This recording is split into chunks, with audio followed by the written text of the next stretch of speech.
estate agency owner here, Ciotti and Sikora Agency in Liverpool, here in Syracuse. And I just want to say a couple things, from volunteering in orphanages in Haiti to establishing an Uplifting Athletes chapter here at Syracuse. Sam has spent countless hours making a difference in our community. It is dedicated student athletes like Sam who represent all that's good in this sport. And now, out of 182 nominees, he is one of only 22 players in the country to be selected for this prestigious award. On behalf of Allstate and the American Football Coaches Association, I am honored to stand here today, along with representatives from Syracuse University, to present Sam Rodgers, long snapper for the Syracuse Orange, with this trophy in honor of his selection for the 2014 All-State AFCA Good Works team. Thank you.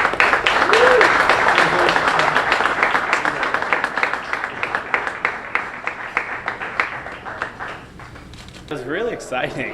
Honestly, I had no idea what. I just knew I had some meeting with Coach Brodsky at 8:45, and walked in, saw a bunch of interviewers and cameras here, and was kind of curious. And then when everyone coordinated, stood up and started clapping, it was kind of like, whoa, like what's going on? And it was. I'll remember this as this will be one of the top moments in Syracuse. Just my teammates and coaches and everyone being there. I saw Scott Shirley from Uplifting Athletes and started thinking, okay, what's going on? Something a little different than an average Wednesday morning is happening, so it was really cool. You're so busy with everything football related. Why do you find time? Why is it important to find time to help the community like you do?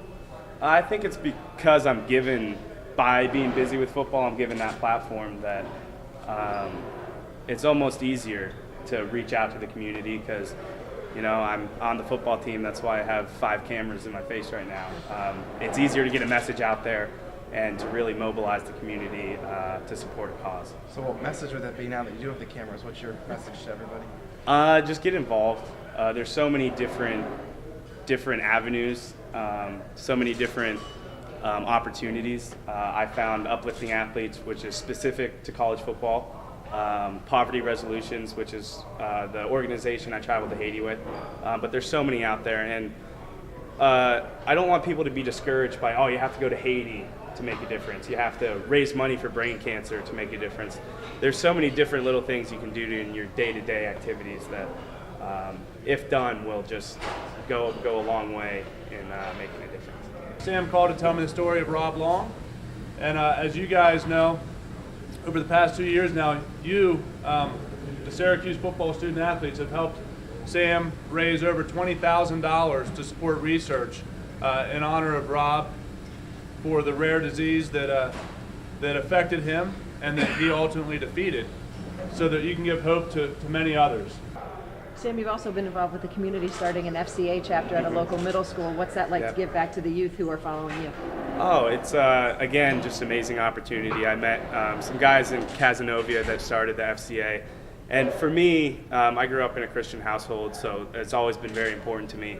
And just knowing the struggles your faith can have in middle school and in high school, and how maybe it's for some reason not the coolest thing at that time, but as a college athlete, I know I can leverage, hey, I'm doing it, and look what I'm doing on a college level, and just giving those kids that encouragement.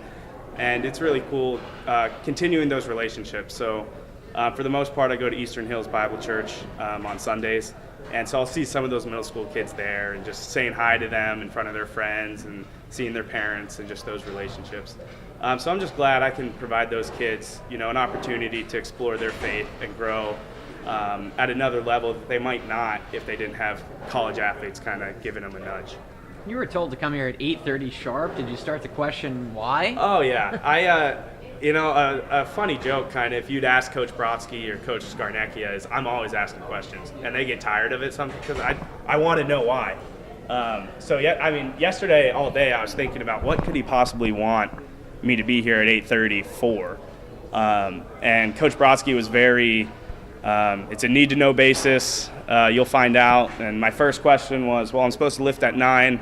Should I tell Coach Hicks I won't be there? He's like, yeah, you should probably do that. He's like, what should I tell him? Don't tell him anything. You're meeting with me. I was like, all right. So I was very curious, kind of thinking the whole day yesterday, what could it possibly be? And I knew it would be, it was something out of the ordinary. So I knew something was kind of coming up. Didn't expect anything like this at all. But yeah, it was exciting.